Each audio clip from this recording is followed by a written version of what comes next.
भारतवर्ष के गौरव पूज्यपाद पंडित महामना मदन मोहन मालवीय जी काशी से प्रयाग आए। सच्ची घटना है। व्यवहारिक कार्यों से निवृत्त होकर सोचा कि चलो संगम स्नान करें। अपने कुल पूज्य पंडा जी के पास गए।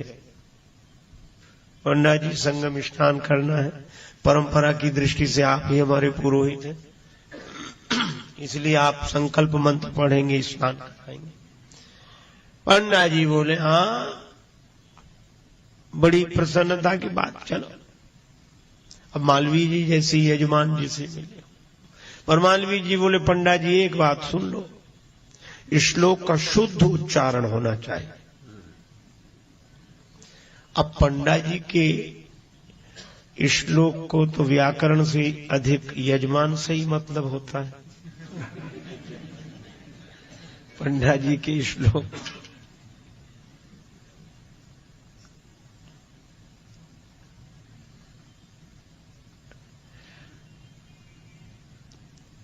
एक ऐसे ही श्लोक बोल रहे थे, तो यजमान ने कहा कि समझ में नहीं आया। बोले ये तो परलोक के लिए, तुम्हें इस लोक से क्या करना है, सुनो तो बन जाएगा। मालवीय जी ने कहा शुद्ध मंत्र का उच्चारण होना चाहिए, शुद्ध श्लोक का। पंडा ने कहा कि सब ठीक हो जाएगा, आप तो चलो। सोचा मालवीय जी भूल जाएंगे, यजमान को क्यों हाथ से जाने दो। नाव में बैठे मालवीय जी ने फिर मार्ग में कहा, याद है पंडा जी, शुद्ध मंत्र का उच्चारण, श्लोक शुद्ध। पंडा ने कहा बड़ी मुसीबत है ये तो। बोला ठीक ठीक चलो। अब सोचा कि संगम तक शायद याद न, पर संगम में खड़े हो गए। अब स्नान की ही बारी थी। मालवीय जी ने कहा याद है शुद्ध श्लोक। तो पंडा ने हाथ जोड़कर कहा कि मालवीय जी कहाँ खड़े हैं आप। मालवीय जी बोले संगम में। पंडा बोला किन किन का संगम है। कहा गंगा जी, जमुना जी, सरस्वती जी। तो कहा गंगा जी कहाँ है। मालवीय जी ने कहा ये रही गंगा जी। जमुना जी, बोले ये जमुना जी। और कहा सरस्वती जी। तो मालवीय जी के मुंह से निकला कि यहां सरस्वती लुप्त है। तो पंडा हाथ जोड़कर बोला मालवीय जी, जहां सरस्वती लुप्त हो वहां आप शुद्ध श्लोक के उच्चारण की बात कर रहे हैं बार बार। और उसने प्रयाग को इस दृष्टि से देखा,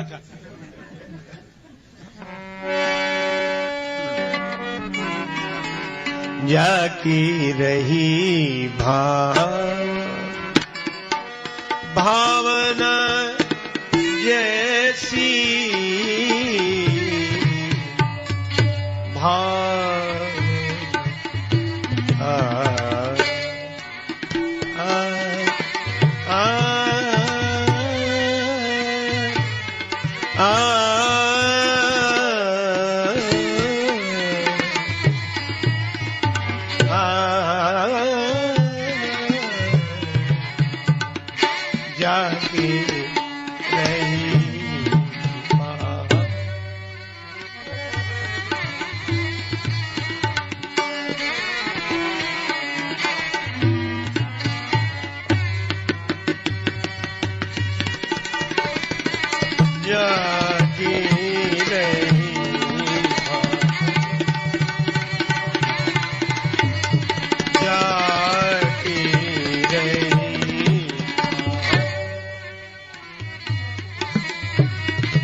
जाके रही भावना भावना।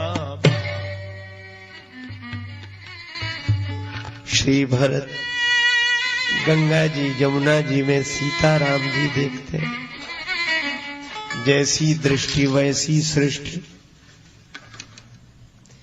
बार बार प्रणाम करते हैं। आहा, जब उन्हें याद आया कि अरे प्रयागराज में आए, सीताराम जी के भाव से प्रयागराज को प्रणाम किया। और जब तीर्थराज का भाव मन में आया तो बोले तीर्थराज मैं भीख मांग रहा।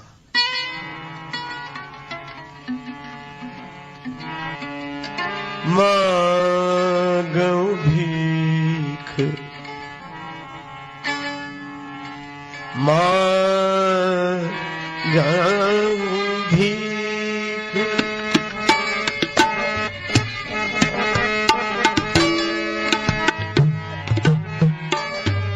भीख त्यागी निज धर्म मांगूं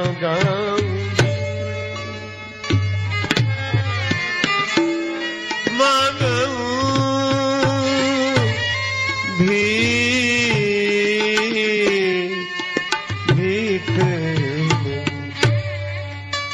भीख मांगूं भीख, त्यागी निज धर्म धर्म धर्म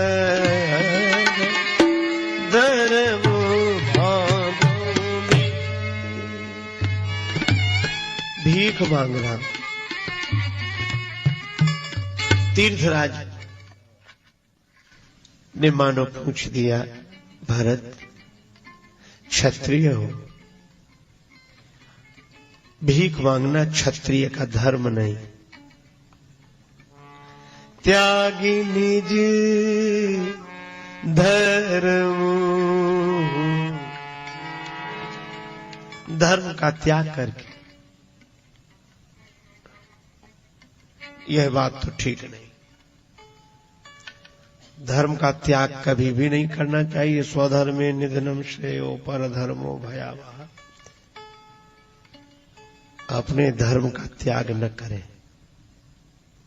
पर श्री भरत कह रहे हैं त्याग निज धर्म।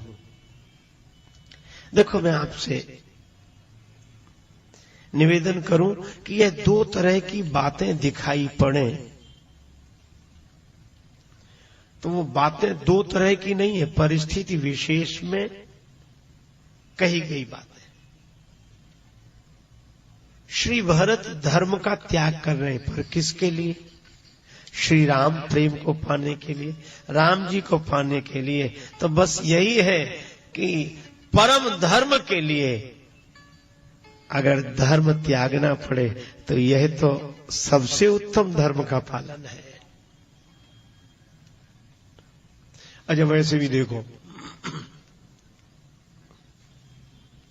एक सज्जन बोले नहीं धर्म धर्म, हम कहा आप बिल्कुल ठीक कह रहे हैं।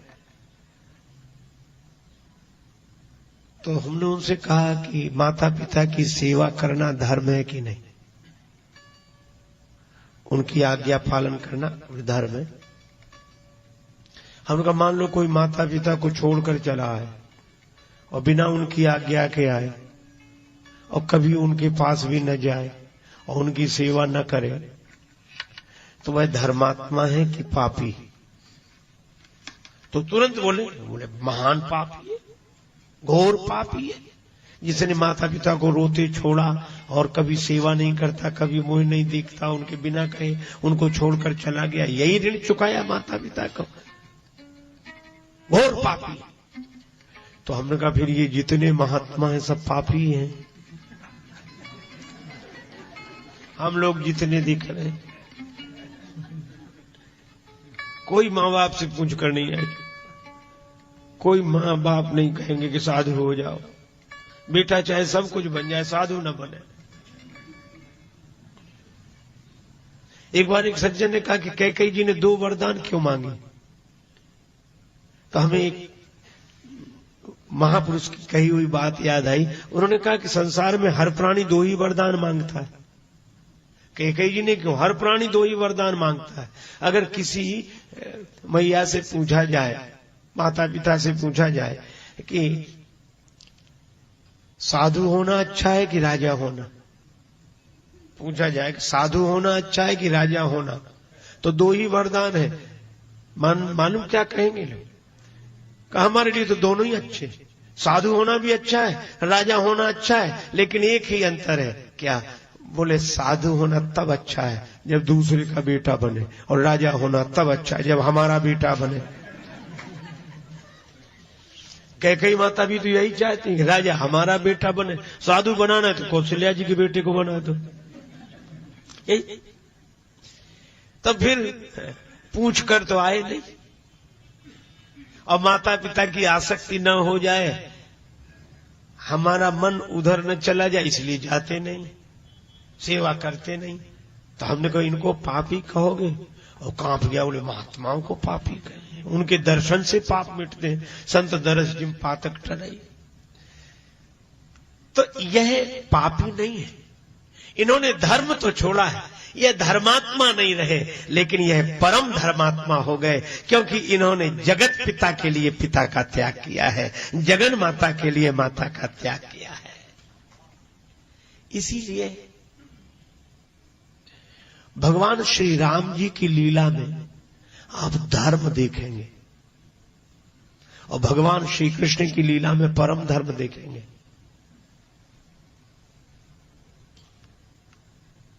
इसीलिए मर्यादा पुरुषोत्तम है श्री राम, धर्म है। मिथिला की देवियां चेष्टा करती हैं श्री राम ऊपर देखते तक नहीं, यह धर्म है।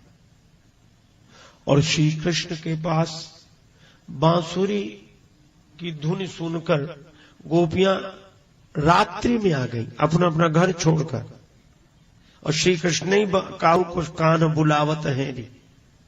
लेकिन वहां धर्म की दृष्टि से मत देखिए, वहां परम धर्म की दृष्टि से देखिए।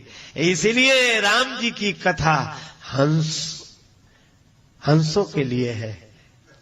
संत हंस गुण गाई पै परिहर बारी विकार, या जस तुम्हार मानस विमल हंसनी जी हा जास। तो राम जी की कथा हंसों के लिए है। राम जी के चरित्र रूपी सरोवर से आप मोती चुनिए हंस की तरह, लेकिन श्री कृष्ण की कथा हंस के लिए नहीं, परम हंसों के लिए है। इसलिए श्रीमद् भागवत को परमहंस संगीता कहा गया। वहां दो है ही नहीं, धर्म भी तो दो के बीच में होता है। श्री रासलीला की फलश्रुति है। महाराज श्री बैठे हैं, हमारे परम आत्मीय और आदरणीय स्वामी चिदंबरानंद जी महाराज, स्वामी जी महाराज बैठे। पूछना, श्रीमद् भागवत में रास पंचाध्याय की फलश्रुति है कि इस प्रसंग को जो कहेगा सुनेगा उसका मन वासना विमुक्त हो जाएगा। क्यों? आप कहेंगे ऐसा कहीं हो सकता, उसमें तो ऐसा ऐसा वर्णन है, ऐसा ऐसा वर्णन, वैसा ऐसा वर्णन है। और लोग कहते हैं कि वो तो बहुत आपत्तिजनक है। अच्छा चलो मैं आपको एक उदाहरण देता हूं। अभी आपको आपत्ति हो, तुरंत मिट भी जाए आपत्ति। एक उदाहरण, अच्छा आप कल्पना करो, आप अपने मकान के बाहर जैसे निकले तो बाहर वाले कमरे के पास से निकल रहे थे, और जैसे ही आप कमरे के बाहर से निकले तब तक अंदर से आवाज सुनाई पड़ी किसी की। तो आप सुनने लगे कि इसमें कौन है, किवाड़ बंद थे। तब तक लगा कि एक पुरुष और एक महिला दो बात कर रहे हैं। अब आपने कहा अगर ये क्या गड़बड़ी है, तो बहुत ध्यान देकर सुनने लगे, और मान लो वह दोनों ऐसी बात कर रहे थे जिससे वासना का संवाद समझ में आ रहा था।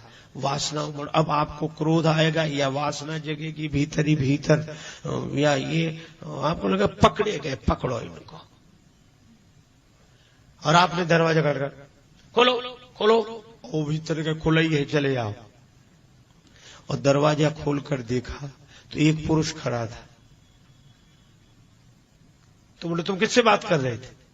बोले कोई है ही नहीं, ढूंढ के देखो तुम, है ही नहीं। बोले मुझे तो दो की आवाज सुनाई पड़ी, इसीलिए तो मैं आया। वो मुस्कुरा कर रह गया। क्यों मुस्कुरा कर रह गया? वो ऐसा कलाकार था, वो पुरुष की भी बोली बोलता था और महिला की भी बोली बोलता था। और जब उसकी कला समझ में आई, अरे बोले हम तो धोखे में थे, न वासना है, न क्रोध है, न विरोध है। अरे एक ही था जो दो बन के बोल रहा था।